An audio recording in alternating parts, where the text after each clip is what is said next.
नमस्ते बंधुओं। किसी मुद्दे पर बातचीत करने को बहस करना कहते हैं और इसी को अंग्रेजी में डिबेट करना कहते हैं। संस्कृत में जाएं तो इसे शास्त्रार्थ करना कहते हैं। ये जो डिबेट करना है, किसी मुद्दे पे बहस करना है या शास्त्रार्थ करना है, ये कोई नया चलन नहीं है, अपितु हमारे देश में हजारों हजारों लाखों लाखों वर्षों से डिबेट की परंपरा रही है, शास्त्रार्थ की परंपरा रही है। हम कितनी कहानियां सुनते हैं जो तथ्यपूर्ण है कि फला फला राजा ने सभी विद्वानों की सभा बुलाई और इस मुद्दे पर बहस करवाई।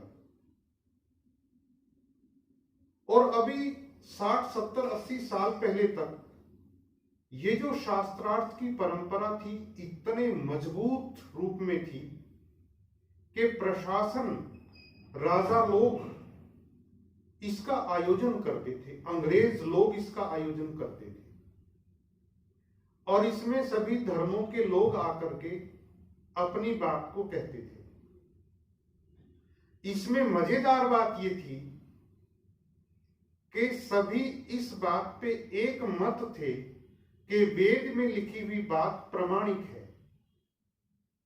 यानी वो ये मानते थे, सारे के सारे सभी पक्ष ये मानते थे कि वेद अंतिम सत्य है और वेद में लिखी हुई बात प्रमाणिक है, उससे आगे कोई सत्य नहीं है। कितनी बड़ी ये बात है। झगड़ा इस बात को लेकर था कि वेद में ये बात लिखी भी है कि नहीं लिखी है, क्योंकि अलग अलग भाष्यकार हैं। भाष्यकार उसको बोलते हैं जो वेद के मंत्रों का अर्थ करे, ट्रांसलेशन करे, उसको बोलते हैं भाष्यकार। तो कुछ विदेशी भाष्यकार भी हुए हैं जिन्होंने बिल्कुल गलत भाष्य किया है।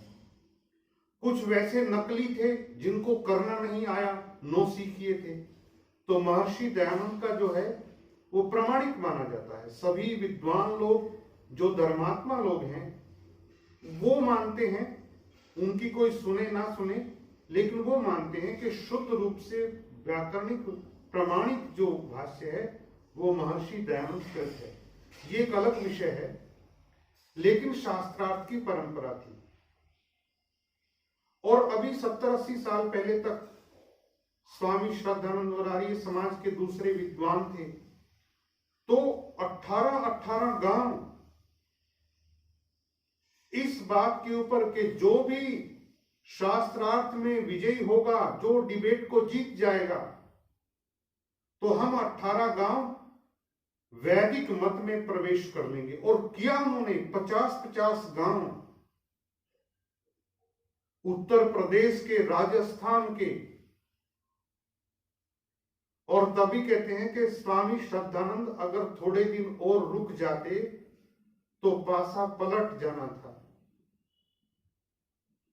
लेकिन वो अलग विषय है।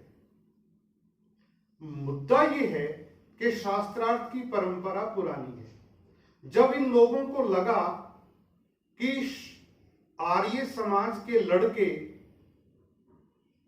इतनी पटखनी दे रहे हैं, छोटे छोटे बच्चे इतना तर्क निकाल रहे हैं, तो इन लोगों ने कहना शुरू किया कि धर्म के मामले में कोई डिबेट नहीं, कोई तर्क नहीं चलता। श्रद्धा के मामले में कोई तर्क नहीं। तब से ये कहना शुरू किया क्योंकि इनको लगा कि कुछ नहीं बचेगा। यानी असत्य अवधारणाएं संसार में बचने वाली नहीं है। तो एक नया फॉर्मूला निकाला गया और वो बड़ा अच्छा भी लगता है कि श्रद्धा के मामले में कोई बात नहीं, श्रद्धा के मामले में कोई तर्क नहीं। कितनी अच्छी बात लगती है,